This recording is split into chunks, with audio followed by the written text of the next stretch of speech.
সুপ্রভাত সুপ্রভাত সুপ্রভাত। আরও একটা ভালোবাসা মাখা ব্লগ নিয়ে চলে এসেছি তোমাদের কাছে। একটু গান করতে ইচ্ছে করছে।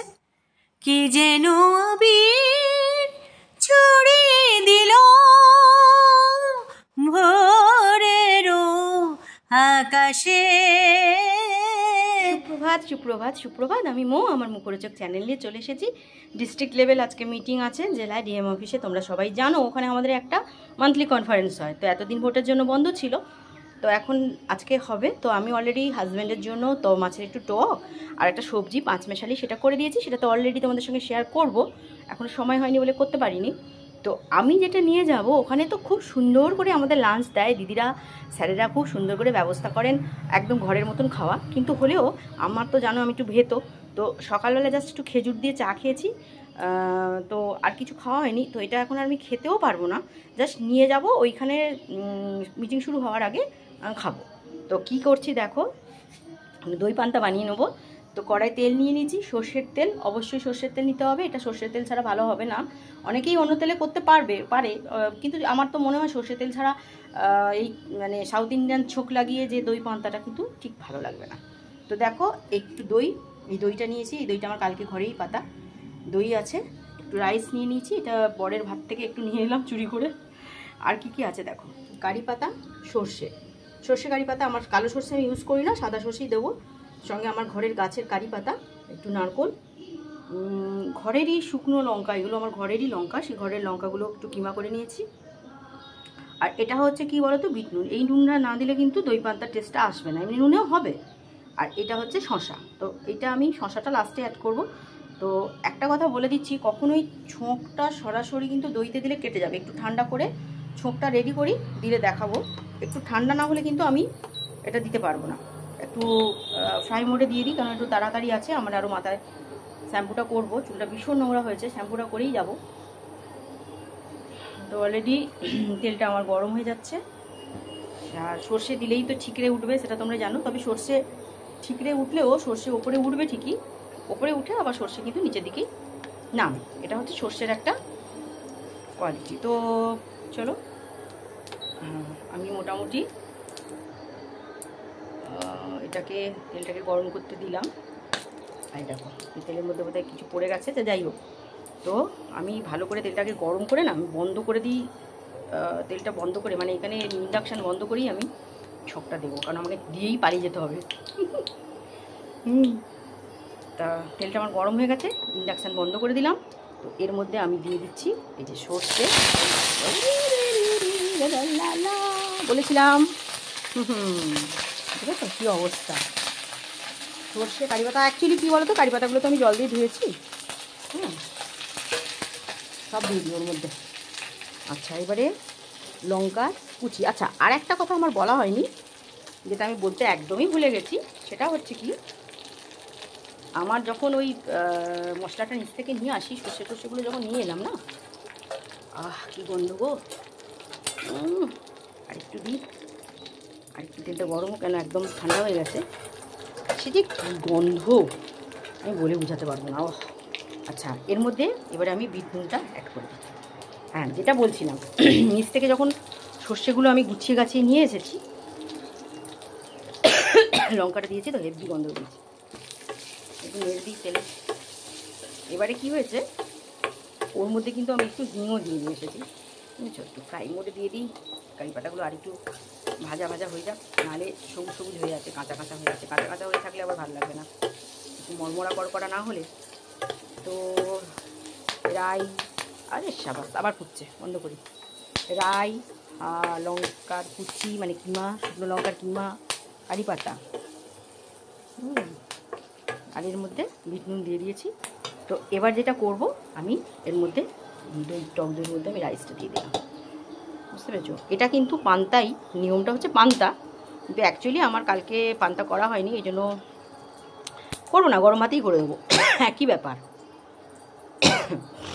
এটা যারা ধরো ভাতে জল ঢালা খেতে না চাইছো, মানে গরম ভাতে জল ঢালা বা এমনি পান্তা করে খেতে না চাইতো, দই পান্তা এরকম শুকনো এমনি এমনি ভাতেও করবে, কোনো অসুবিধা নেই, একই ব্যাপার, ঠিক আছে। এবারে যেটা হবে, আমি আস্তে আস্তে করে এটা, কারণ গরম, খুব গরম দিলে কিন্তু দইটা কেটে যেতে পারে। আচ্ছা, আমি এক হাতে ক্যামেরা ধরে আছি, জানো তো আমার স্ট্যান্ডটা নষ্ট হয়ে গেছে। আমি এটা ভালো করে রেখে আবার আসছি। অলরেডি কড়াই যেটুকু ছিল সবটুকু আমি নিয়ে নিয়েছি, কোনোটাই আর করার মধ্যে নেই। এই দেখো, এই হচ্ছে গিয়ে, এই দেখাও, এইটা হচ্ছে একদম দই ভাতই বলতে পারবো, কারণ আমি যেহেতু পান্তা নয়, কেননা দই ভাতই বলবো। এবার এর মধ্যে বাসে আমি শশাগুলো নিয়ে নিলাম, তারপরে এটাকে ঢাকা লাগিয়ে আর একটা কৌটোর মধ্যে করে নিয়ে বাস চলো, সুন্দর একটা ব্রেকফাস্ট হয়ে গেল। বাই। নমস্কার, আমি মৌ। একটা নতুন ব্লগ, নতুন ভালোবাসা নিয়ে আমি তোমাদের কাছে চলে এসেছি আমার মুখরোচক চ্যানেল নিয়ে। তো এই দেখো, এই যে তাবড়া মাছ আর রুলি মাছ আছে, দুটো তাবড়া মাছ ভাজবো। এটা সবগুলো একটু হালকা নেড়ে রাখবো। রুলি মাছের ঝাল করবো, তাবড়া মাছটা একটু ভাজবো, যেমন মশলা ফ্রাই করি তাই করবো। আর যেটা সঙ্গে আছে, এই দেখো চিংড়ি মাছ, এই যেটা এখন তোমাদের সঙ্গে শেয়ার করবো বলেছিলাম, মটকা চিংড়ি, কিন্তু কি বিশাল আর কি টেস্ট তুমি ভাবতে পারবে না। তো এটাকে সেদ্ধ করে রাখছি, ইচ্ছে আছে কালকে এটাকেই মালাইকারি করবো। এটা খেজুরিতে আমার ওই দিদির কাছ থেকে শেখা, খেজুরির যে ক্যান্টিনের দিদি, ও এই সেদ্ধ করে জলটা ফেলে দিয়ে এই চিংড়ির কিন্তু খুব সুন্দর মালাইকারি হয়। চেষ্টা করবো করতে। তো চলো, আমুদি মাছের ঝাল করব, তার জন্য একটু পেঁয়াজ বাটা, 5 ফোড়ন দিয়ে, শুকনো লঙ্কা একটা, এই যে শুকনো লঙ্কা, বাড়ির শুকনো লঙ্কাটা, তো ফোড়ন দিয়ে দিয়েছি। আর একটু হলুদের গুঁড়ো দিয়েছি, একটু কাশ্মীরি লঙ্কার গুঁড়ো দিয়েছি। তো যেহেতু মশলাটা বসে বসে যাচ্ছে, একটু জল দেবো। রাতের ডিনারের ব্যাপার, বেশি কিছু করছি না, টমেটো ফমেটো দিইনি, জাস্ট একটা খেতে হয় খাওয়া। মানে এই রাত্রেবেলাটা আমার মাছ খেতে ভালো লাগে না, কিন্তু কিছু করার নেই, মাছ না খেলে হবে না, মাছের একটু দরকার, বুঝতে পেরেছ? আমাদের এই ক্যালসিয়ামের প্রচণ্ড, আর বিশেষ করে ফসফরাস আর ক্যালসিয়ামে ভরা সি ফিশ আমরা যেটা পাই, সত্যি বলতে কি, আমরা দীঘার কাছে যারা আছি, সত্যি গো আমরা খুব ভাগ্য করে আছি, মানে একদম ফ্রেশ মাছ আমরা পাই। তো এই যে মাছ, এগুলো তো আমার বর চলে যায় সেই শৌলার দিকে, ওখানে চলে যায়, সমুদ্রের ধার, ওখানে ছোট জেলে ডিঙি দিয়ে এই মাছগুলো ধরা হয়। তো ছোট জেলে ডিঙি নিয়ে যায়, ওদের অনেক গল্প আমার বর শুনে শুনে আসে আর আমাকে শোনায়। তো খুব সুন্দর, মানে বড় ট্রলার তো আছেই এখানকার লোকেদের। তো আমাদের যেটা, আমরা এই মাছগুলো যেখান থেকে কালেক্ট করি, সেটা হচ্ছে কিন্তু জেলে ডিঙিতে যাওয়া যে মাছ, সেই মাছ। তো অলরেডি এই দেখো আমার মশলাটা কষা কষা হয়ে এসেছে। তো এবারে এর মধ্যে আমি আমুদি মাছগুলো দিয়ে দেবো। অলরেডি আমুদি মাছ আমার ভাজা হয়ে গেছে, তো আমুদি মাছগুলো দিয়ে দেবো। ও একটা বোধ হয় তাবড়া চলে গেল, ওহো, তো তাবড়া চলে গেছে, তাবড়া দেওয়া যাবে না, ঠিক আছে। আর এই তাবড়াগুলো আমরা ভাজছি, এটা একটু ভাতের সঙ্গে আমরা খাবো, গরম গরম। ভাবতে পারবে না, জাস্ট মানে এটা কি বলো তো, পুরো পাঁপড় ভাজার মতন হয়ে যায়। মানে যখন আমরা মাছটা ভাতের সঙ্গে খাবো, জাস্ট মরমরে করকরে পাঁপড়, জাস্ট আমরা যে পাঁপড় ভেজে যখন খাই না ডালের সঙ্গে, জাস্ট সেটা লাগে। তো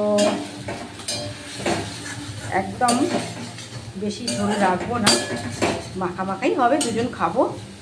অলরেডি মোটামুটি আমরা একটু মাছ খাচ্ছি এখন, কারণ যেহেতু ডিম মাংস দুটোই আমাদের ক্ষেত্রে বন্ধ রয়েছে এখন কদিন, এই অগাস্ট মাস।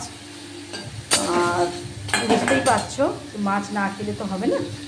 তো ওই জন্য আমার দুবেলাই ভাত করতে হচ্ছে, আর মাছটা আমরা ভাত বা খাই, তো পনির ফনির খাই রাত্রেবেলা, কিন্তু যেহেতু মাছটা না হলে হবে না, ফলে আমাকে যে করেই হোক আমাকে একটু রাত্রে রান্না করতে হয়। আর আমি কি বলো তো, ওই সন্ধ্যের সময় 6টার সময় রান্না করে রেখে দিলাম, আর সেই রান্না আবার সেই রাত 11টায় খাওয়া, আমি একদম পক্ষপাতি না। সেই জন্য আমি জাস্ট এইটা আমাদের বাড়িরই ট্রেডিশন। আমার মাও তাই করতো, স্কুল থেকে এসে মায়ের রান্নার লোক ছিল, কিন্তু রান্নার যে মামি, তার ভাত টাত করে দিয়ে যেত, মাকে একটু রেডি করে দিয়ে যেত, বিভিন্ন রকম মানে একটু গুছিয়ে দিয়ে যেত, কিন্তু মানে মেন কোর্স যেটা, মানে তরকারি যেটা, সেটা কিন্তু মাই করতো। তো অলরেডি আমার এখানে তাবড়া মাছগুলো ভাজা হয়ে গেছে, মরমরে করকরে তাবড়া মাছ। এবারে বন্ধ করে দেবো, হয়ে গেছে 11টাও, এখন 11টা 15 বাজে অলরেডি। আমরা এবার খেতে যাবো, কারণ আমাদের লাঞ্চও হয় 3টের সময়। কিছু করার নেই, ছুটির দিন মানেই আড্ডা গল্প।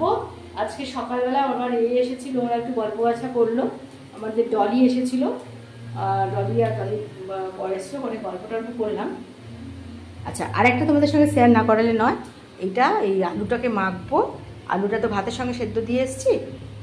এই শুকনো লঙ্কাটা, এটা কাঁচা লঙ্কাগুলো শুকনো করেছি, আমাদের ঘরের কাঁচা লঙ্কা।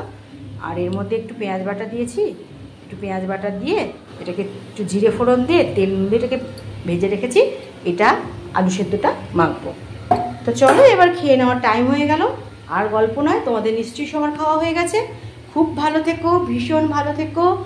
আর আমি সবার জন্য উইশ করি, জানো, সকালবেলা আমি নবগ্রহ স্তোত্র করি, তারপরে আমার কিছু আছে সেগুলো আমি সবাইকে ভালো রাখতে বলি, মানে ওটা আমি প্রত্যেক দিন সকালবেলা উঠেই করতে থাকি। তা ওটা আমি চাই যে সবাই, আমার যারা পরিবারের আছো তোমরা সবাই ভালো থেকো, আমাকে যারা ভালোবাসো প্রত্যেকে তারা ভালো থাকুক, আমি এইটাই ঈশ্বরের কাছে, আমি উপরওয়ালার কাছে কামনা করি। তো এখন রাত হয়ে গেছে, চলো শুভরাত্রি জানাই। সুন্দর একটা ভোর, সুন্দর একটা সকালের আগাম শুভেচ্ছা জানিয়ে একটা রাবীন্দ্রিক মানে ভাবে কথাটা বললাম না, যাই হোক, চেষ্টা করি ভালো করে তোমাদের সঙ্গে একটু কথা করতে, একটু শেয়ার করতে। তো কতটা পারি কি জানি, কি তোমরা আমাকে ভালোবাসছো বুঝতেই পারি, তোমরা আমাকে পছন্দ করো, আমার ব্লগ দেখো। তো ঠিক আছে, ভালো লাগলে সাবস্ক্রাইব করে দিও আর শেয়ার করো বন্ধুদের মধ্যে। ঠিক আছে, ভালো থেকো সবাই, বাই, শুভরাত্রি, আসি, বাই। এই দেখো আমুদির কি কালারটা এসছে, দেখো এই হচ্ছে আমার আমুদি মাছের ঝাল।